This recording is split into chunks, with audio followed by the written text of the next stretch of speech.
ನಮಸ್ತೆ ಎಲ್ರಿಗೂ, welcome back to my YouTube channel. I hope ಎಲ್ಲರೂ ಚೆನ್ನಾಗಿದ್ದೀರಾ. ನಾನು ಕೂಡ ತುಂಬ ಚೆನ್ನಾಗಿದ್ದೀನಿ. ಈ ಸಾಂಬಾರನ್ನ ಯಾರು ಮಾಡಿರೋಕ್ಕೆ ಚಾನ್ಸೇ ಇಲ್ಲ. ಇದೊಂಥರ different sambar. So let's try ಮಾಡಿ. ಯಾಕೆ ಅಂದರೆ ಇದು ನಮ್ಮ ಅತ್ತೆ ನನಗೆ ಹೇಳ್ಕೊಟ್ಟಿದ್ರು. ಸೊ ಆ ರೆಸಿಪಿನ ನಾನು ನಿಮಗೆ ಶೇರ್ ಮಾಡ್ತಾಯಿದ್ದೀನಿ. ಸೊ ಇದಕ್ಕೇನೂ ಇಲ್ಲ, ಇದ್ಕಿದ ಬೇಳೆ, ಅವರೆಕಾಯಿ ಇದ್ಕಿರ್ತಾರಲ್ಲ, ಆ ಇದ್ಕಿದ ಬೇಳೆ ಮತ್ತು ಕುಂಬಳು ಸೊಪ್ಪು, ಕುಂಬಳಕಾಯಿ ಗಿಡ ಬರುತ್ತಲ್ಲ ಅದರದ್ದು ಸೊಪ್ಪಿನ ಕುಡಿ ಮೇಯ್ನ್ ಬೇಕಾಗಿರೋದು ಇವೆರಡೇ.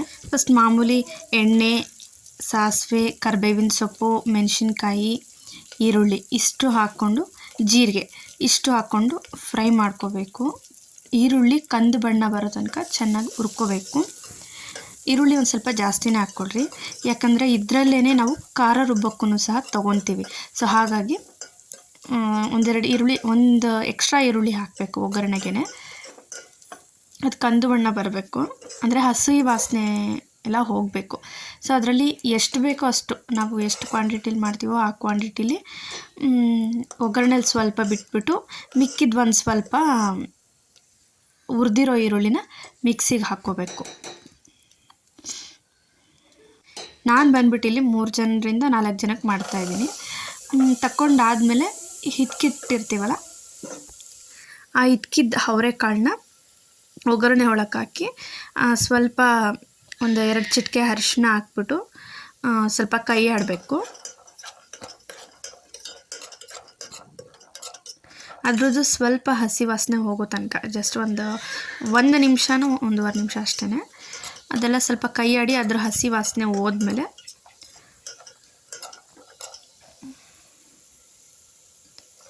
ಅದಕ್ಕೆ ಒಂದು 2 ಲೋಟದಷ್ಟು ಇಲ್ಲ 1 ಲೋಟದಷ್ಟು ನೀರು ಹಾಕಿ, ಒಂದು 2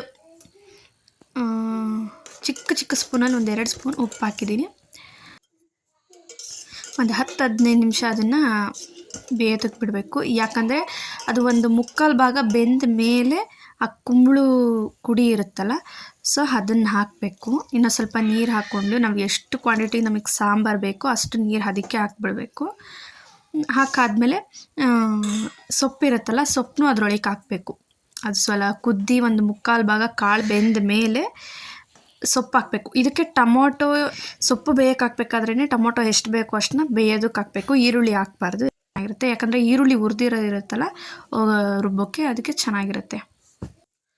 ನಾನಿಲ್ಲಿ ಸುಮಾರು ಒಂದು 20-25 ಎಲೆ ಮೇಲೆ ತೊಗೊಂಡಿದ್ದೀನಿ. ಚಿಕ್ಕ ಎಲೆ, ಕುಂಬಳು ಕುಡಿ ಅಲ್ವಾ, ತುಂಬ ಸಣ್ಣದಾಗಿರುತ್ತೆ. ಸೊ ಹಾಗಾಗಿ ತೊಗೊಂಡಿದ್ದೀನಿ. ಎಷ್ಟು ಬೇಕೋ ಅಷ್ಟು ಟೊಮೊಟೊ ಹಾಕ್ಕೋಬೋದು, ಮೆಣಸಿನ್ಕಾಯಿ ಬೇಕಾದರೆ ಹಾಕ್ಕೋಬೋದು. ಬಟ್ ನಾನಿಲ್ಲಿ ಒಗ್ಗರಣೆಗೆ ಹಾಕಿದ್ನಲ್ಲ ಅದನ್ನೇ ತಕ್ಕೊಂಡಿದ್ದೀನಿ. ಖಾರಕ್ಕೆ ಬೇಕಾದರೆ ಸ್ವಲ್ಪ ಸಾಂಬಾರು ಪುಡಿ, ಖಾರದ ಪುಡಿನೂ ಹಾಕ್ಕೋಬೋದು. ನಾನು ಅದೇನು ಯೂಸ್ ಮಾಡ್ದಲೇ ಮಾಡ್ತಾಯಿದ್ದೀನಿ. ತುಂಬ ಟೇಸ್ಟಾಗಿರುತ್ತೆ. ಹಾಕ್ಬಿಟ್ಟು ಮಾಡ್ಬೋದು, ಅದು ತುಂಬ ಟೇಸ್ಟಾಗಿರುತ್ತೆ. ಸೊಪ್ಪು ಹಾಕಾದ್ಮೇಲೆ, ಸೊಪ್ಪು ಟೊಮೊಟೊ ಹಾಕಾದ್ಮೇಲೆ ಅದು ಒಂದು 3-4 ನಿಮಿಷಕ್ಕೆಲ್ಲ ಬೆಂದೋಗುತ್ತೆ. ಸೊ ಜಾಸ್ತಿ ಟೈಮ್ ಹಿಡಿಯಲ್ಲ. ಸೊ ಅದಾದಮೇಲೆ ಒಗ್ಗರಣೆ ಹಾಕಿರೋ ಈರುಳ್ಳಿ ತಗೊಂಡಿರ್ತೀವಲ್ಲ, ಸೊ ಅದಕ್ಕೆ ಸ್ವಲ್ಪ ಕಾಯಿ ತುರಿ ಮತ್ತು ಜೀರಿಗೆ ಹಾಕ್ಕೊಂಡು ಬೆಂದಿರೋ ಸೊಪ್ಪು, ಟೊಮ್ಯಾಟೊ ಹಣ್ಣು ಎಲ್ಲ ಮಿಕ್ಸಿಗೆ ಹಾಕ್ಕೊಂಡು ಜಸ್ಟ್ ನುಣ್ಣಗೆ ಬೇಕಾದರೂ ಹಾಕ್ಕೋಬೋದು, ಅಥವಾ ಸ್ವಲ್ಪ ತರಕಾರಿ ಹಂಗೆ ಬೇಕಾದರೂ ಹಾಕ್ಕೋಬೋದು. ಹಾಕ್ಕೊಂಡು ಕಾಳು ರುಬ್ಬಕ್ಕೆ ಹಾಕ್ಕೋಬಾರ್ದು, ಜಸ್ಟ್ ಟೊಮ್ಯಾಟೊ ಮತ್ತು ಸೊಪ್ಪನ್ನ ಮಾತ್ರ ಹಾಕ್ಕೋಬೇಕು ರುಬ್ಬೋಕ್ಕೆ. ಮತ್ತು ಕಾಯಿ, ಜೀರಿಗೆ ಇಷ್ಟೇ, ಬೇರೆ ಏನೂ ಇಲ್ಲ. ಹಾಕ್ಬಿಟ್ಟು ರುಬ್ಬಿಟ್ಟು ಸಾಂಬಾರು ಮಾಡಿದ್ರೆ ಅದು ಕುದಿಯೋ ತನಕ ಬಿಡಬೇಕು. ಕುದ್ದಾದಮೇಲೆ ಟೇಸ್ಟ್ ನೋಡಿ, ಬೇಕಂದರೆ ಉಪ್ಪು ಹಾಕ್ಕೋಬೋದು. ತುಂಬ ಚೆನ್ನಾಗಿರುತ್ತೆ. ಸೊ ನಾನು ಮಿಕ್ಸಿಗೆ ಕಾಯಿ ಹಾಕಿದ್ದು, ಸೊಪ್ಪು ಹಾಕಿದ್ದು, ಟೊಮೊಟೊ ಹಾಕಿದ್ದು ಶೂಟ್ ಮಾಡೋಕ್ಕಾಗಲಿಲ್ಲ. ಯಾಕಂದರೆ ಪಾಪು ಸ್ವಲ್ಪ ಅಳ್ತಾ ಇದ್ದ, ಅದಕ್ಕೆ ಅವನನ್ನು ಮಲಗಿಸಿ ಬೇಗ ಮಾಡಿ ಮತ್ತು ಅವನ್ನ ನೋಡ್ಕೋಬೇಕಲ್ಲ ಅನ್ನೋ ಕಾರಣಕ್ಕೆ. ತುಂಬ ಹೆಲ್ದಿಯಾಗಿರುತ್ತೆ, ಟೇಸ್ಟಿಯಾಗಿರುತ್ತೆ. ಸೊ ಎಲ್ಲರೂ ಒಂದು ಸಲ ಟ್ರೈ ಮಾಡಿ, ಸೂಪರಾಗಿರುತ್ತೆ ಮಾತ್ರ ಈ ಸಾಂಬಾರು. ಯಾರ ಮನೇಲಾದರೂ ಈ ಥರ ಸಾಂಬಾರು ಮಾಡಿದ್ದೀರಾ ಅಂದರೆ ಕಮೆಂಟ್ನಲ್ಲಿ ತಿಳಿಸಿ. ಸೊ ಸಬ್ಸ್ಕ್ರೈಬ್ ಮಾಡಿಕೊಂಡು ಸಪೋರ್ಟ್ ಮಾಡಿ. Thank you.